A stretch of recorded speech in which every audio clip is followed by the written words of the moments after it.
Right, let's get on with this darn tootin' podcasting.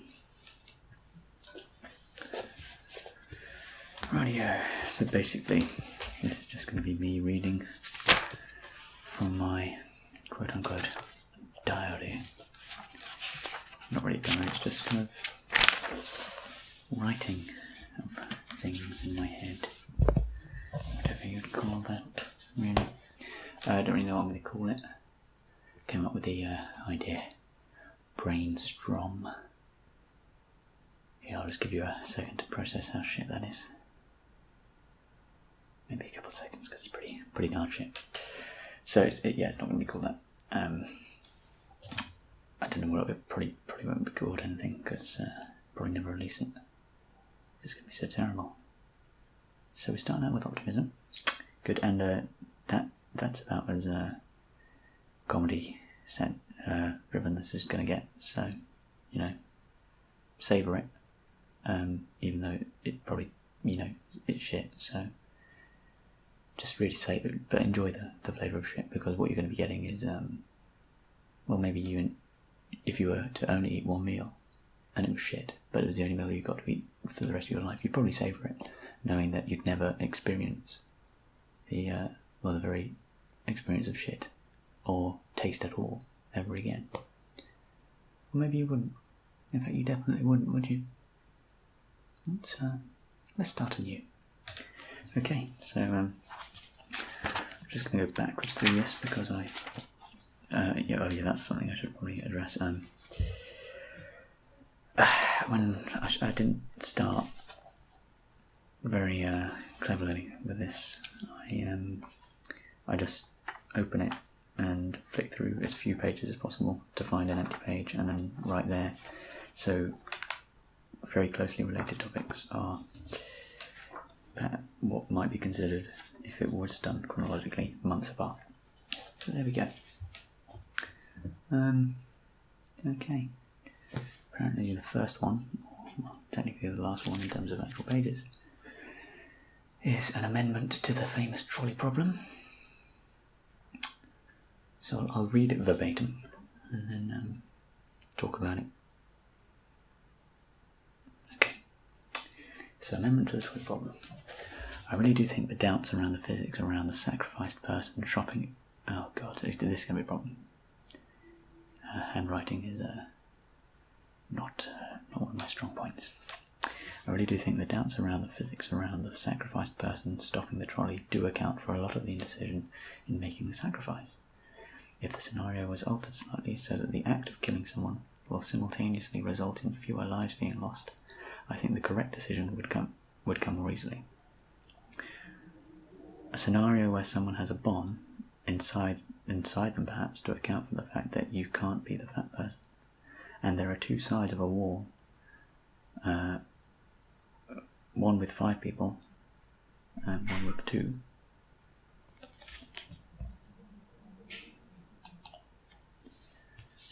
Like that. So I think what I'm getting at there is the fact that the trolley problem doesn't quite tap into a part of the human mind where you can really picture yourself being able to stop it. I mean, there's so much doubt surrounding whether shoving a fat person over a bridge in front of a trolley, or whatever that means, most people probably picture a train of some sort, whether that would actually stop it 100% of the time. So we need to come up with a scenario where the action is equally intimate in terms of murdering someone, but still guarantees 100% success in preventing the death of a greater number of people. And that's all to do with consequentialism. Consequentialism. That's some great words, Ollie. That's some great word usage. Hold on. Right, anyway, back to the text. Unfortunately, this doesn't quite work out as it is understood that the bomb person will die either way, whilst the fat person won't. There we go. That's just me talking about the murdering aspect rather than consequentialist, killing fewer people. And apparently I told myself I'd come up with a better alternative, which is clearly a lie. It's a nice one, Oz. And then on the next page I've got some pretty stupid stuff here. Sometimes I just write silly little phrases that come to my head.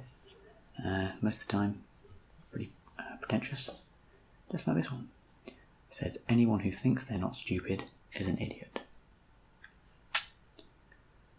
Okay, well, I suppose I should probably justify that. I guess what I'm really saying is that even the uppermost echelons of human intellect doesn't even knock on the door of possibility for what intellect could be in the future, or as a universal concept. So we can only strive to be as clever as the cleverest person could be, but we're so far away from that we're just incapable of even imagining what that would actually entail. So it sounds deep when I talk about it like that, but obviously it's completely empty and devoid of any true meaning. Right. And then under that I've got a little thought that this has probably been... I think it kind of got tackled in Black Mirror in the episode where the woman gets a little chip put in her brain for a short while so that it can create a kind of simulated self, and then they use this, they torture it so that it will eventually just act as a home housekeeping device. And really, well, I'll read the text verbatim again here.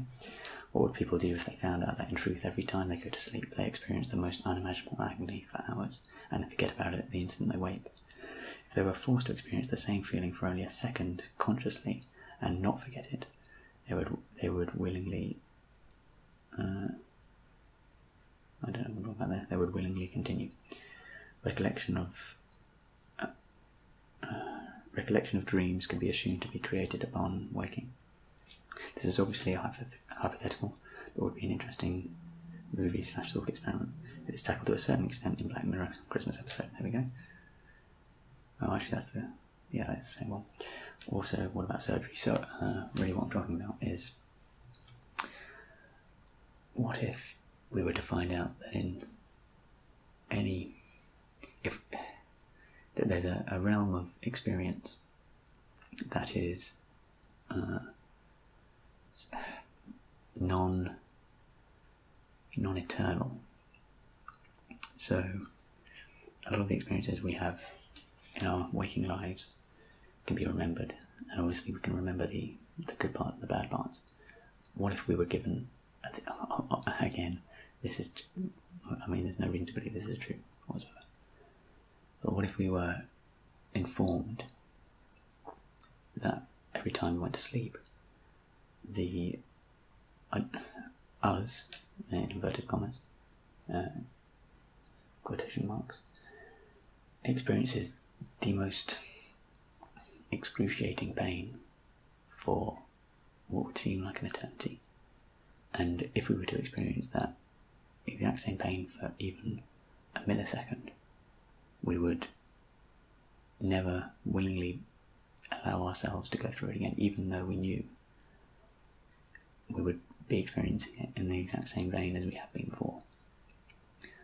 We'd probably start growing incredibly anxious before we go to sleep, and then waking up thinking, what were we worried about? But we still know that even when we can't remember it, we did have to suffer through it. So that's that pretentious and meaningless little thought I wrote down there. Oh, got some empty pages here. I have to make use of those. Right. Here I've got a little segment on simulated realities.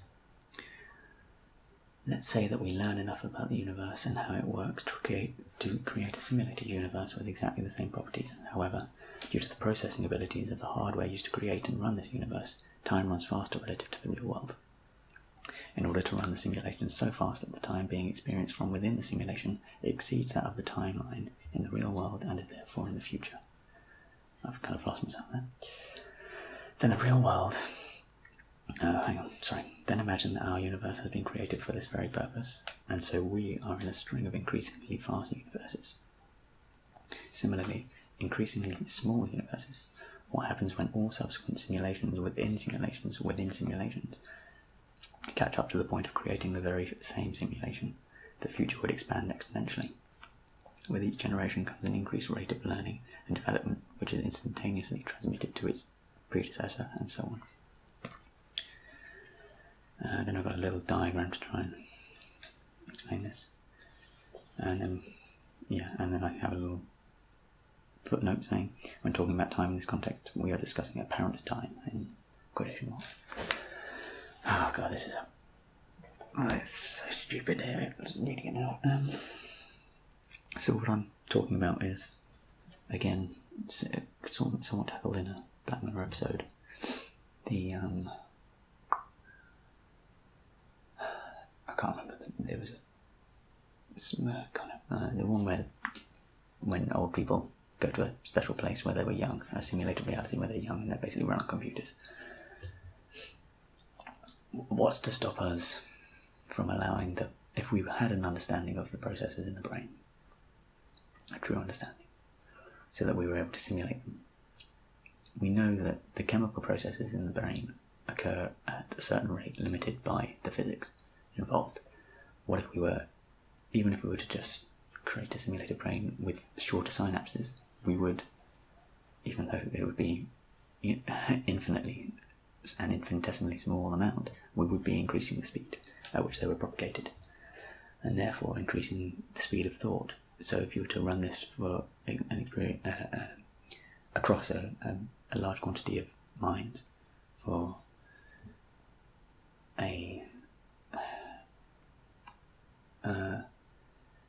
substantial length of time, then the small difference in time would add up. And if you were able to simulate reality as it were, then surely the apparent time would be a condensed form of the one that created it.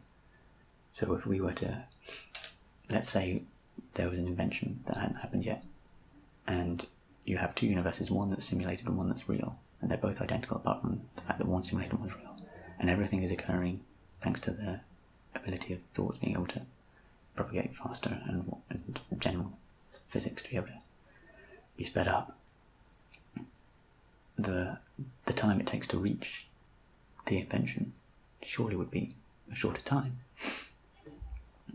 And therefore, if we've got this simulated reality, would it be possible for them to create an even better way of simulating reality that we came up with in the outside world, the real world, and therefore create their own simulation within the simulation? That would again be quicker than the simulation we created, even though it's contained within the simulation already. And then could this go on forever? I think that there's almost undoubtedly, but basically there has to be a limit to the speed, probably the speed of light, right? And if you were to make it so that the distance required to propagate any kind of information, so even information at the most basic level, let's say, is light, and that's travelling at the fastest speed imaginable, and it's only having to travel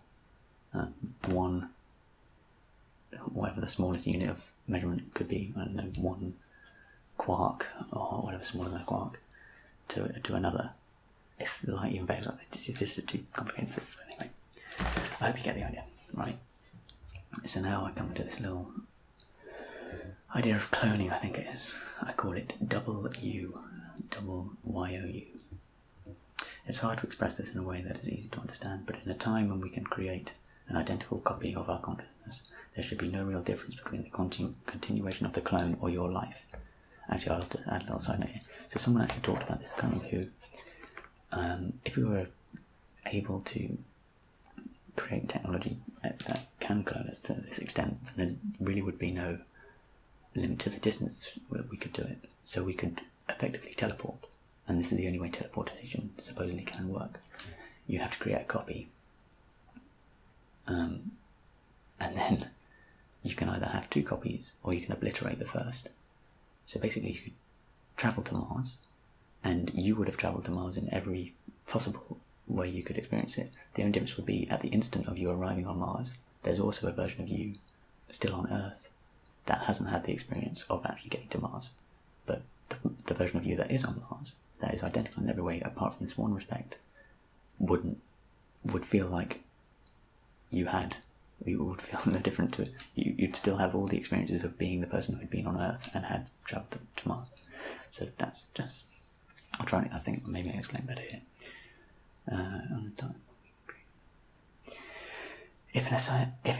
So I'll just start off when I finish the continuation of the clone of your life. Hang on, right, I'll just go back to the start. It's hard to express this in a way that is easy to understand, but in a time when we can create an identical copy of our consciousness, there should be no real difference between the continuation of the clone of your life.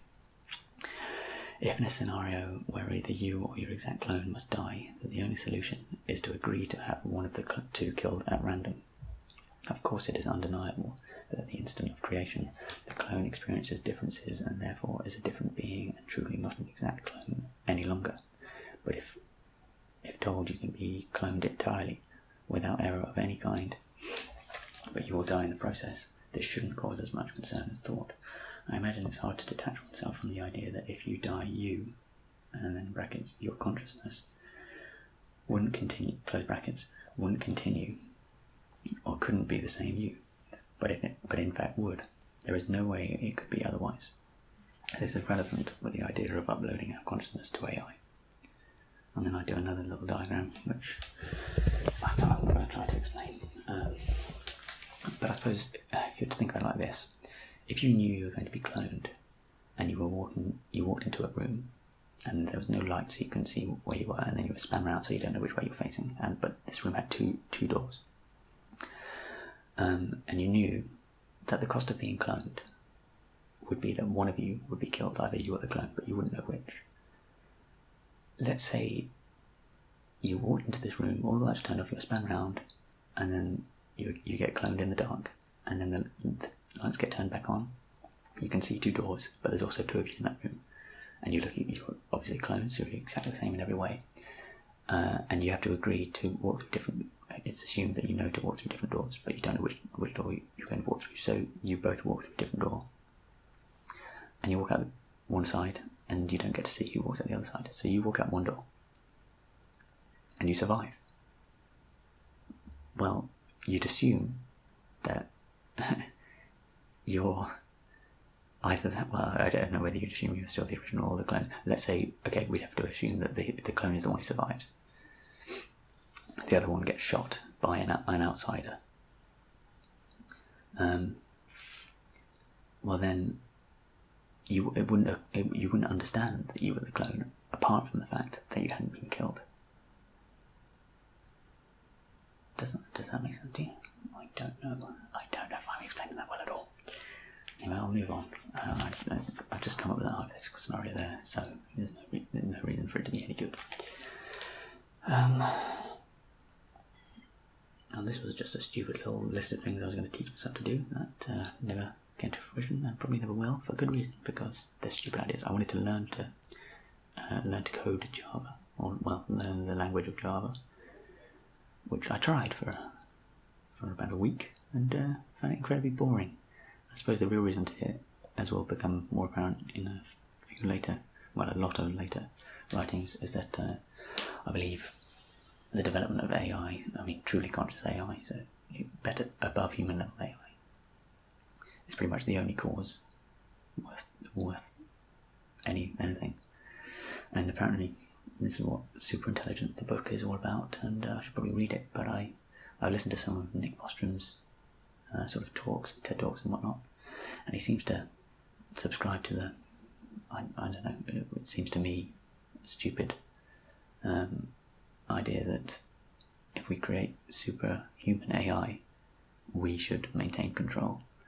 But they always follow this up with a description or a reason for this to be that the AI that they've already supposed would be a superhuman would do something that would seem bad to us. But if it's superhuman, then it wouldn't be a subhuman trait, if that makes any sense. Anyway, I'll explain later.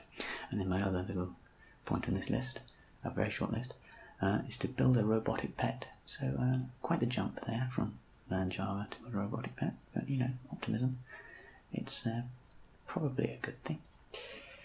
Right, the next page, or the previous page, however you choose to look at it. Develop an audio guide that aids visual projection. Okay, I haven't thought about this for a while. Seems like it might be an old one. So in order to create mental tools such as the abacus,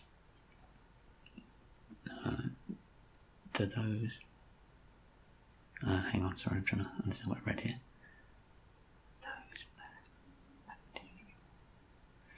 It says those mathematician-y people, whatever that means, or a calendar, like I suspect hypothymesiacs have. So hypothymesiacs, if you don't know, I think they have a different name now. But it's the people who can recall almost any moment in their life, not to the finest detail, but to fairly accurate degrees, and they can do it by giving the exact date and also which day. And I'm of the opinion that they have a sort of mental image of a calendar. So it's more a sort of way of storing information into folders that most people don't do. We kind of just allow our brain to put it wherever. And then hopefully we can access it when it needs to be, but most of the time we obviously can't, because we can't remember where it is and what it's linked to. I think that's someone with hypothymesia or similar things, conditions, whatever you want to call it, just organise their memories better, and therefore we all have them, but they just know where they are and how to access them. Anyway, I think it would, this back to the text, I think it would be helpful to follow an audio guide that helps describe what you should aim to see and can test you in order to quantify progress. Perhaps a computer program / game could be used also / instead / e.g. one that tests recollection of detail to improve photographic memory. So I think what I'm talking about there is some form of, basically a game where the kind of goal is to recall information as accurately as possible, and hopefully the logic behind it is that in striving for this goal you will become more accurate in describing things in order to, get some kind of reward that your brain wants, and then you'll naturally do it in other walks of life. Anyway, you can take that where you will. Take it on face value because it's probably worth less. Right, so this is something about the robot pet. It's basically, those shapes that if you measure only 2 points on the edges or something like that, then the centre of gravity remains the same. So obviously a circle does this. So the centre is also the centre of gravity. So the top and the bottom, if you take any time they touch the ground, then the centre between the 2 points is also the centre of gravity, allowing them to roll along without bobbing up and down, which is a problem if you had triangle wheels or square wheels and something like that. But if you have these, there's this kind of oid shape that has the exact same property as a circle, and there's one that looks like a triangle but has a kind of sort of circled edges. Anyway, so that's what I've drawn here, something oid wheels / feet, so that the pet can drive or walk depending on its needs. So if you imagine the triangle one, it's sort of still got points, so it could walk on the points, but then also switch if it wanted to walk for whatever reason to traverse a certain area of land. But then if it wanted to travel faster, perhaps it could start spinning the wheels in order to travel on flat land faster. Anyway, should also incorporate drone-like qualities / quadcopter, potentially in the wheels. So then, inside these wheels, you could have, the wheel could just be a kind of frame with propellers filling out the inside. So then if you were to turn the wheel onto its side, it would become much like a drone. Anywho, and then, what's that little toy, that new toy that someone came out with? It's basically a robot pet already. Anyway, it has a little LCD face that basically shows emoticons, so that you feel a bit more intimate with it. I suggested that, so I think that's a good idea. Change should last ages and self-charge. Oh, wow, Ollie, that's insightful. I said that the charge should last forever. Well, not forever, but ages, and should self-charge. So basically, it would be essential to not have to feed it, I guess. Even if that entailed charging it, it should charge itself, whether that's solar power or whatever. And then I came up with the idea of a solar Stirling engine. So if you know what a Stirling engine is, it basically uses difference in pressure to kind of drive the engine, basically. I thought we could just use the fact that you could create a very simple way of converting solar energy into kinetic energy and then therefore electrical energy by putting one end of one cylinder of the Stirling engine in direct sunlight, and then under a like a big lens to try and focus the light to heat it up, and you'd probably have it, cased in a matte black thing, so that one part got hot, and therefore the pressure would increase because everything is expanding, and the other part would be cold and stored underground or in the sea or something. And I also said that the propellers should be like Tesla turbines, but I don't know why I said that.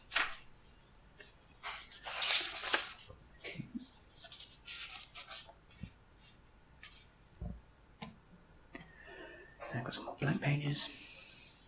Oh, and then you can see sometimes when so I keep this book next to my bed, and if I'm about to go to bed and I have an idea, then I have to write in the dark because there's no lamp near my bed. So hopefully I find a blank page. I wouldn't probably risk it anymore because there aren't many blank pages left. But yeah, so basically the writing is very, very far apart and hard to read. Anyway, it says, always keep a pen and paper next to your bed. Your brain comes up with its best ideas when it thinks you're not listening. Wow, that's profound, Ollie. That's amazing. Well done. You're a poet. You're a fucking genius, you idiot. Right. Now, and then I start bashing religion. That's going to be quite a common theme, but really, there's no need. I mean, people have done it so much better than I.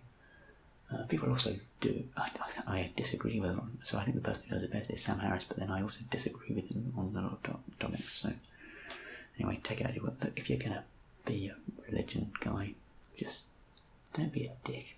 Just have the overriding. There are some good teachings, and I think we all know what they are. So just only do those ones, I guess. Don't. If your religion tells you to, I don't know, harm other people, and then also tells you to not harm other people, then go with the one that you know is correct. So I'll talk about this in depth later, but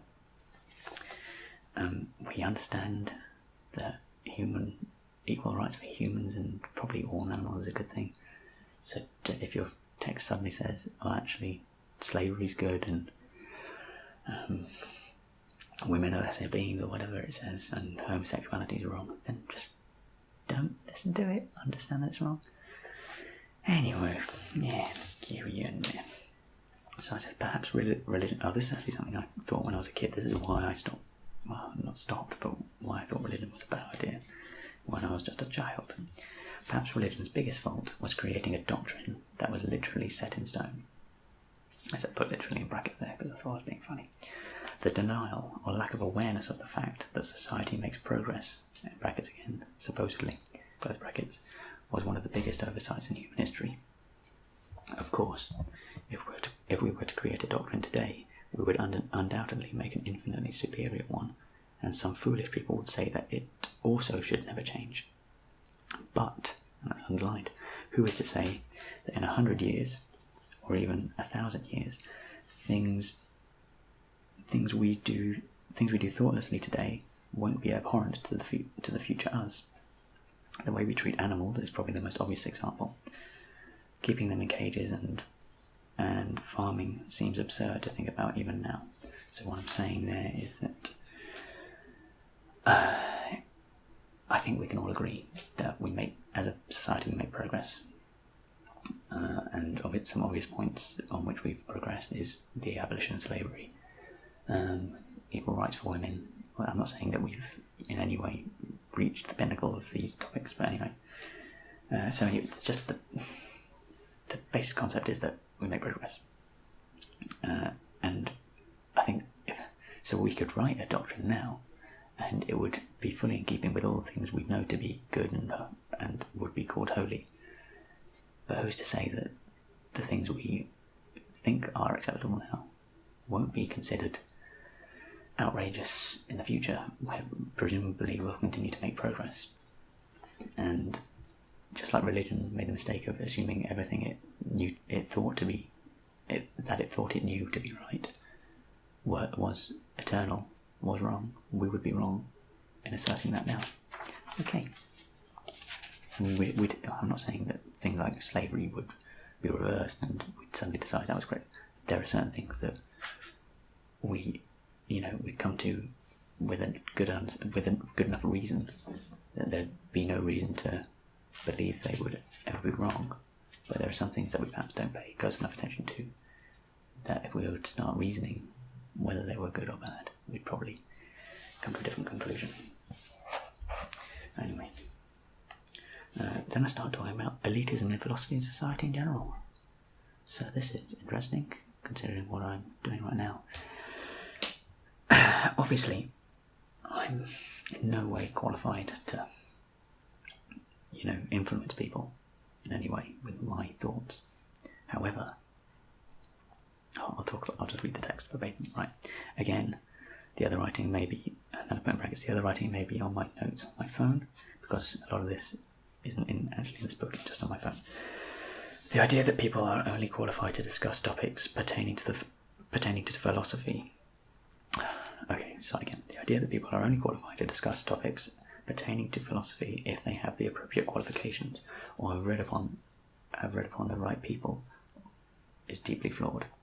Yes, it is a fantastic indicator, but can also be incredibly misleading, and also sometimes elevates people who should not have any form of authority to positively outrageous levels of influence. Ollie, what are you talking about? Just use words. Based on the quantity of their thoughts. Jesus Christ, based on the quality of their thoughts. So what I'm saying there is, I think a lot of people can just get a degree, and maybe it's a well-respected degree, maybe they did have to work hard for it, but then they're just on the basis of them having that degree, they're immediately elevated to a point of everyone assumes then to therefore have good ideas. The good ideas should be judged on the merits of the idea, not on the merit of the person. It's basically what I'm getting at here. In fact, back to the text, in fact, this kind of logic is incredibly likely to restrict exposure to and introduction of new and novel ideas, as those may need to come from people who haven't been indoctrinated through the exact same select thoughts of a select few. So I suppose what I'm saying there is, if we only listen to people who have undergone a certain procedure to develop their thoughts, so, gone to university to study a certain degree, then and they've only been exposed to a certain number of ideas, obviously those ideas are very likely to be the best of the ideas around, but they're not all the ideas that are possible.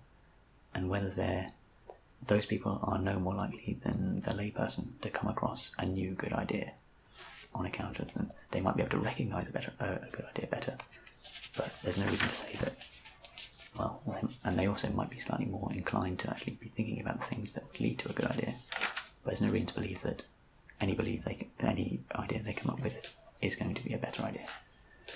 Well, okay, I'm not putting that. I think you can hopefully read between the word sound lines.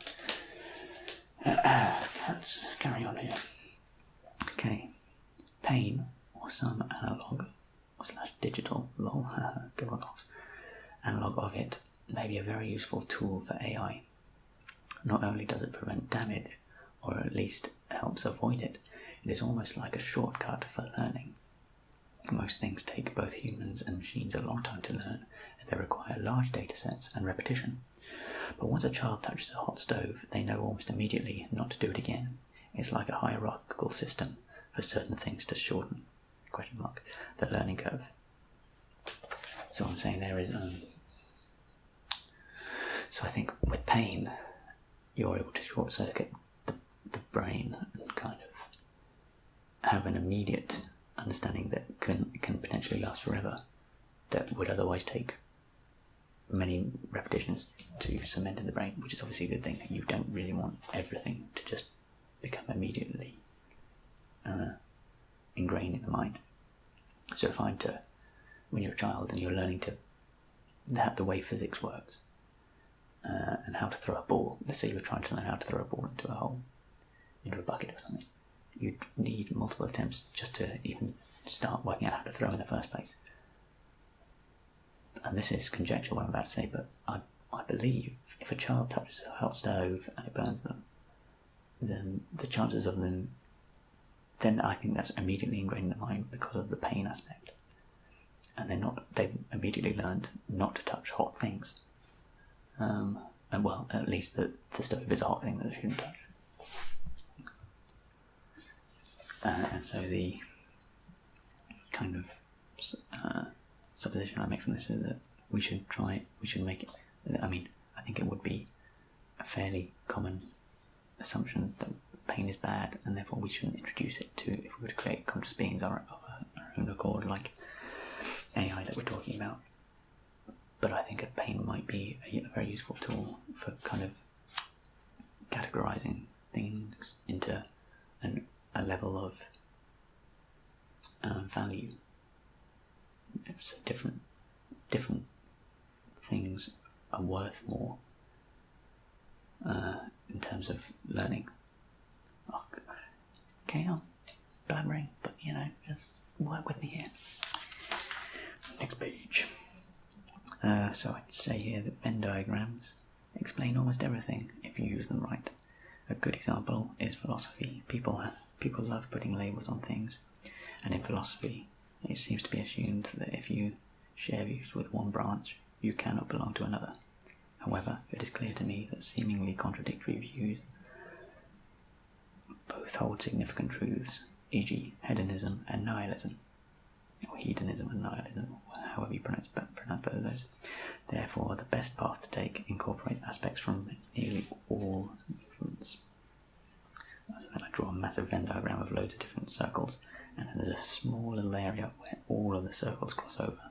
So nihilism, determinism, existentialism, and hedonism, and just all sorts.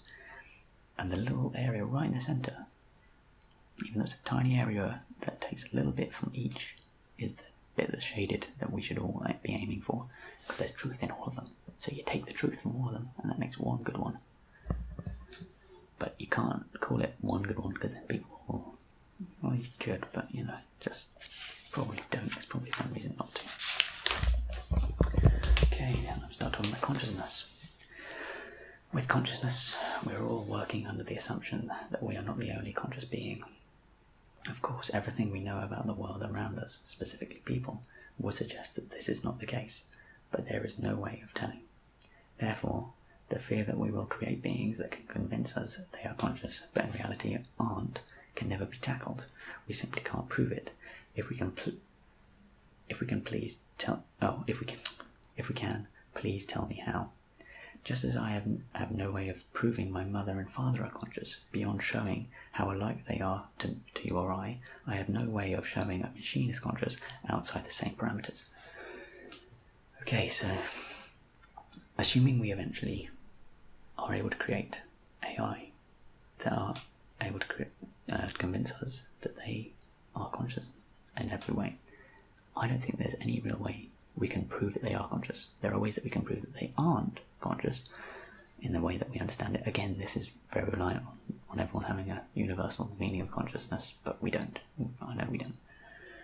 Anyway, so I'll go into detail about how you'd achieve this later. And one of the ways you could prove that it isn't conscious is if you had a script, if the being was just following a script, and everything you said to it was just plucked.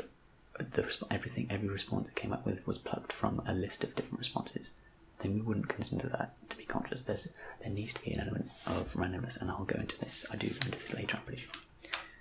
Okay. So again, this is on consciousness. The what it's like to be a bat thingy of consciousness. So this is about this kind of philosophical idea that anything can be considered conscious if it can be said to be like that thing.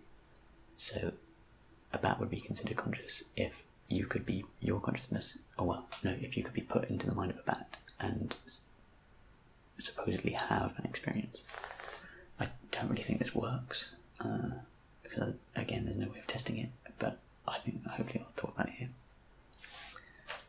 I'll apparently crossed this out because I didn't like it. It's basically talking about sensory input.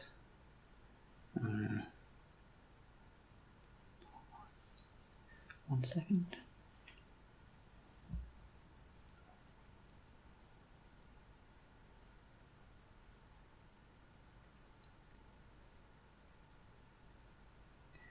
And then I say here that I think all routes of inquiry fail because we have no suitable definition of consciousness. So really what I was going to talk about there was just that we know pretty much all life has sensory input. And the question of consciousness is whether there's an experience along with the processing of that data. But there's no way of assessing it. We know that a bat creates an electrical signal when it hears a sound that travels through its brain. Well, I assume we know that. But whether we can ever tell that there's an experience to that, I mean, we don't really understand what we mean by it. No one understands. There's no way of. We need to first come up with a definition of what experience entails. Maybe we have. Maybe I'm just ignorant of it. Anyway, then I have a little. I basically beg people. Yeah, here we go. Should anyone ever read this, I beg that you realise how easy it is to assume insanity or ignorance. Imagine for a moment that someone could read minds and has access to your constant stream of consciousness. How much of that would validate your sanity or portray as the intellect you like to believe you are? After all this is excerpts from that very stream. Many things I have covered, I am all too aware of how foolish they are, e.g. attempting free energy, perpetual motion. So this refers to a point in the book where I supposedly tried to come up with a perpetual motion machine. And what I'm saying is, I knew that it was a fruitless endeavour. I just thought, I'll talk about it, back to the text. But instead of the way you are likely to imagine them being written in their primary. I'll finish that sentence. I am all too aware of how foolish they are, e.g. attempting free energy, perpetual motion, but instead of the way... Many things I've covered, I am all too aware of how foolish they are, e.g. attempting free energy, but instead of the way you are likely to imagine them being written in their primary. I see them more as questions I pose towards myself as a challenge to my reasoning. Isn't this exactly what science is?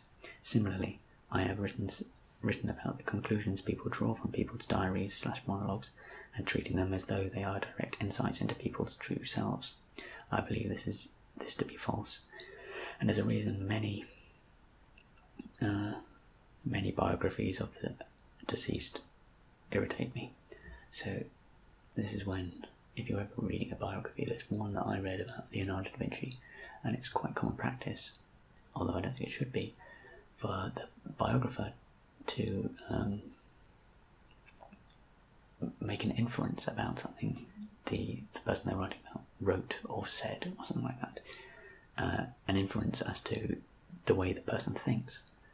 But but this always requires some degree of extrapolation, and extrapolating any individual thought or phrase or anything doesn't give it. Well, sorry, the extrapolation will always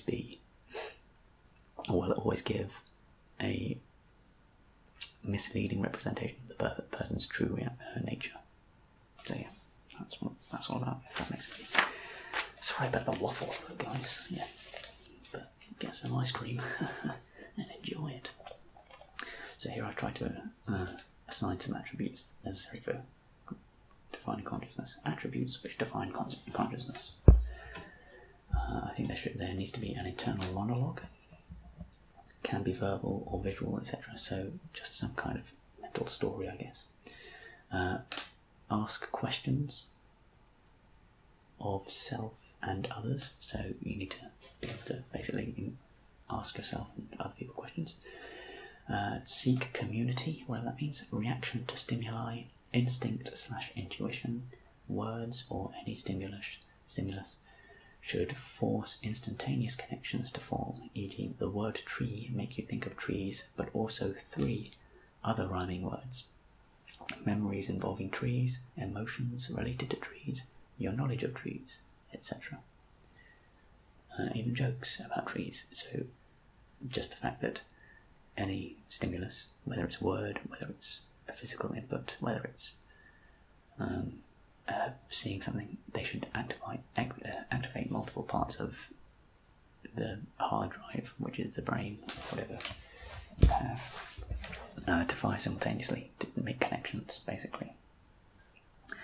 It would be very important for the being to be able to distinguish stimuli from the outside world to those formed internally, i.e. its internal monologue, reading, messages, memories, etc. I imagine this could be achieved by differentiating the two with a single binary digit, but it would be no less important. So this is, obviously with mental disorders, we've proven, I think, scientifically, that people with schizophrenia really do hear voices. So when they claim to be hearing voices in their heads that aren't really there in the outside world, their auditory complex is actually being activated. So they have no way of distinguishing between the two, other than the other sensory inputs they're getting. So visual inputs, they can't really see the person, so they know they're not there. But if they were blind, then maybe they would think they would have no real way of telling if the person was real or not.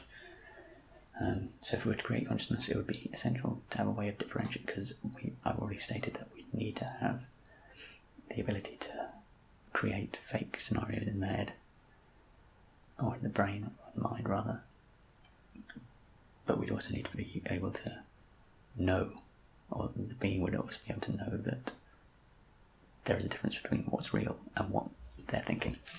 Anywho, another point is questioning of self can be better described as communication with oneself and interplay between different sensory input / neural networks. Or sorry, not slash, just input neural networks. Especially important to utilise this sensory data to form an interpretable 3D mental environment that is an accurate representation of the world around the self, to enable interaction with and propagation through surroundings. When I read that, I didn't really understand it, so someone else will have to unpack that, or perhaps on a later date. Oh, this is something stupid. I said, why would we create AGI and limit it to only one consciousness? So the idea that there could be different selves, I think is true. I think, obviously we only have one real self, really, in one body. But if we were to create an AGI, I think we understand that ideas shared can be improved upon. So we can all improve our own ideas. This comes back to the internal monologue thing, being able to ask questions of your ideas and reason with oneself. But also sometimes you need input from someone outside the self, and this comes from from sharing ideas with other people. But if we were to create an AGI, we could essentially have two selves that were able to interact with each other, as well as being able to interact with themselves. There you go, or possibly more. But anyway, that's just an idea. Back to the text. Back to the text, Ollie, back to the text. I believe consciousness can be measured, not yet, of course, quantitatively, as a mere summation of data, either a rate of processing or pure amount of it. Therefore, it can be assigned to a spectrum. The point of this is that if we are able to assimilate human consciousness with superior AGI consciousness, the human fraction is likely to be nothing more than a drop into the bathtub. It's clear that there is already variation in the level of consciousness, both inter- and intra-species-wise. The man with brain damage who can think perfectly well so long as the thought is centered around cheese is more conscious than the amoeba that floats with only the most rudimentary form of propagation to achieve its shallow goals. But the very same man is surely less conscious than the avid psychologist who not only tries to understand the perplexing randomness of her own mind, but those of all around her also. Some people will undoubtedly argue that consciousness is more than just thinking, and that all entities, inanimate and otherwise, are equally conscious. Well, okay, I mean, such an empty statement is so devoid of meaning it is impossible to disprove for now. So that was a really rude sentence, and in fact unnecessarily so, because there is something to be said. I mean, if we can't disprove something, well, this comes back to religion and whatnot, but some people, I mean, if people were to claim to me that my t-shirt was conscious to some degree, what I'm essentially saying here is, okay, fine, but there's nothing I can do with that information. I mean, there could be, if you give me any evidence whatsoever to believe that, then maybe I could treat my t-shirt more nicely. But at the same time, what I'm saying here is there's a spectrum of consciousness, and if a t-shirt even lands anywhere on the spectrum, it's going to be so far down the list that I'd have no reason to really behave in a manner. Certainly not treat it on par with a living being. And although we currently have no way of quantifying consciousness, we certainly can assume that some things are more conscious than others. And therefore, we should treat humans with a bit more. This can come into start from when I brought up mental damage, brain damage. If I'm saying they're less conscious, then surely we don't have to treat them as nicely. But hopefully that's not what I'm saying. But we don't have to treat a worm. Obviously, you shouldn't aim to hurt the worm because it is conscious and therefore it can suffer, supposedly. Well, yeah. Oh, God. Look, just don't treat anything shit, but be more worried about treating human shit than treating things that are clearly not as conscious shit, right? There we go. What a fucking minefield. Right. If consciousness is anything more than a consequence of communication within the brain, which I highly doubt it is, well, I'm not sure I do doubt anymore, I don't know, then why can we not remember our unconscious experiences? This may seem like a contradiction at first, but when you think about it, you'll find it makes sense. If consciousness pervades the physical nature of our bodies, then why are there breaks in its timeline? Are we expected to believe that when knocked out by a blow to the head, our true consciousness just happens to malfunction as a matter of coincidence? Or, taking the view that our brains are mere receivers for our consciousness, what difference does it make if it were on or off? If when we're on, it continues in its own realm, then our existence is pointless. Or, if when we're off is only when it can be in this mysterious ether, then surely we should all be turning ourselves off for good. So I'm saying there, some people believe that consciousness isn't just a matter of being awake and aware of your surroundings. It's deeper than that. So it's more than just the experience of being. It's around even when you don't experience things. So what I'm saying in response to that is, I guess this actually ties in slightly with the thing I was talking about earlier with the agony Black Mirror dream scenario, if you knew that there was agony, whatever. Oh, God. Yeah, so if there's this consciousness that exists outside of the realm of experience, one, what does it matter? And I'm just going to get off this point, can't be bothered. Again, with consciousness here, the consciousness we create will be considered real once the robots aren't following a set script, so to speak. They will require a sort of controlled randomness.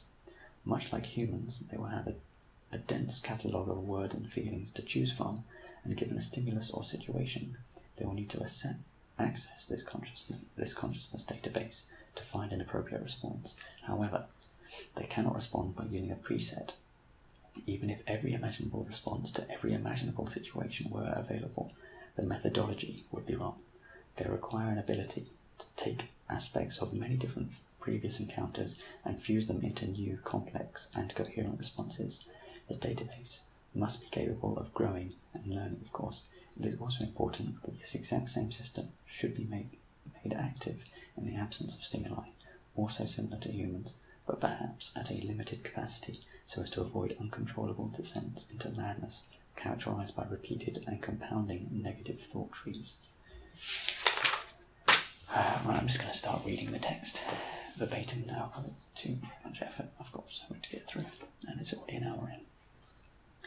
A new question is troubling me now. Why doesn't everybody else want to kill themselves as much as I do? What do they enjoy, and why do they enjoy it, when I couldn't possibly find any pleasure in the exact same thing, and on account of my apparent nihilism? So yeah, this is now going to become a thing. I had quite a serious love affair with suicide. So I kind of tried to reason suicide, really. That's going to come up quite a few times in this book. Well, not book. Just shut up. Just shut up. You silly boy. This is on the topic of bigger infinities. I believe the word bigger, so bigger infinities, is the fact that I can't remember an exact example, but let's say you have the infinity of all real numbers, like 1 to 1 million, and going up in inches of 1, and then you take that same. I know, I don't understand this properly, and I'm wrong, but hear me out. And then you have an infinity that is, and then if you were to take a section of this infinity, which would be 1 to 1 million also, you could have 1.5s, so 0.5s all the way through. I'll just read the text. I believe the word bigger is misleading. My opinion is that all infinites are by definition the same size, infinite. However, identical finite bounds within different infinities will yield more or fewer numbers in different infinite sets. So hopefully that makes sense. Basically, I know because it's infinite, it doesn't. That's not what you're doing. But oh god. Again, this too goes back to the thing where I beg that people understand I'm trying to reason against myself. Why we need to become subjects to true AGI. People fear that when we create AGI, we'll lose control and it will destroy us, or something to this effect. However, in such a scenario, we haven't succeeded in creating true AGI. If we get it right, the very act of taking control won't be possible unless we control it to do so. It wouldn't overpower us just because it could, and this is exactly why we should give it control. So, I think hopefully I'll describe this better later on, but just the idea that if we create something better than ourselves, we have to remain in control is stupid, because everything we control it to do would be less than it would be able to control itself of doing, less in terms of actual true value. Right, religion. Okay, something I keep hearing in defence of religion is, open quotation marks, it's a matter of identity and is defined by a person's interpretation of the text, close quotation marks, to which I say, why have the text? Would it not be infinitely more efficient to have your own opinions and ideas and beliefs, hopefully reach through reason and understanding, and then try to improve them as best you can? than to waste your time trying every which way and more. Every which way and more. Sorry, what's something? Every which way and more to map them onto the often nonsensical words of an ancient text, which will often, very often in fact, contradict your enlightened views. Perhaps people fear they are too forgetful, think being able to return to Scripture can remind them what the right view was. Well, yes. Having things written down can help to remember, so write them down. Don't rely on a text that you will be forced to jump through the exact same hoops in the exact same orientation in order to find the hidden meaning that you ascribe to them in the first place. So basically this is with the idea that you can be just as good a person if you interpret texts, religious texts in a certain way. Well, yes, but why should you have to interpret? Why have a poor text and have to reinterpret it and then remember the interpretation rather than just come up with a new text? Obviously not one that you follow. But if you have, everyone understands for the most part what is good. Right? We're all working towards being good people. And the idea that you require a text to do this seems silly. I've just described it. I can't go into more detail. I will if I get questioned on it. There they are. Question. What is that? Okay. The there they are phenomenon that Sam puts forward in Waking Up can, I believe, be explained by the underlying belief, although when pushed we don't truly believe it to be true, but it is somewhat ingrained from childhood that we are being watched. It is the desire to... one way with the they are thing is when Sam talks about the fact that we're constantly talking to ourselves, and he gives the example of when you're looking for your keys, you go, and you find your keys, you go, oh, there they are. Anyway, and I try to reason why we do that. It is the desire to show our watchers, presumably, I'm sure Freud would love this, our parents, or in fact society itself, that we are aware of our folly and are appropriating the shaming upon ourselves so that they don't have to. Furthermore, this kind of inner commentary isn't ever present. When playing sport, for example, a footballer, a good one at least, doesn't need to narrate every move they make as or before they make it. In fact, they would not be capable of doing so. But if they make a mistake, they may immediately admonish themselves. Even if the self-judgment isn't expressed verbally or outwardly in any way, the feeling of satisfying the non-existent viewer is met. So it's just this idea that I believe the person we're talking to is kind of set from when we were children, and the idea that when you do something wrong, there'll probably be some degree of punishment, so you want to do things right. I know that's not really what he's talking about. He's talking about just the fact that we talk to ourselves at all. But anyway, let's just leave that at the shit thought that it is. Life/existence as a video game. So if you were to think of existence itself in the manner of it being a video game, this allows us to draw some fairly interesting parallels and put forward some provocative hypotheticals. The protagonist is existence itself, so not just a person, but the very nature of existence. The protagonist is existence itself, and the way it progresses through the game is evolution. The main underlying purpose/quest is acquiring knowledge alongside evolution, although the latter is in many ways necessary for the former, with side quests being almost whatever you want to imagine them being. Physics and maths are probably the two most prominent components in the main quest. The real interesting question arises upon considering the end of the game. Presuming we don't simply lose to be met with the game over screen, what happens when we complete the game, which is to say, acquire all knowledge/information that has/can/will ever be? A gamer's approach might be to restart the game, wipe out all saved data/knowledge, and start from scratch. This would of course mean wiping out life itself, and seems fairly absurd to us.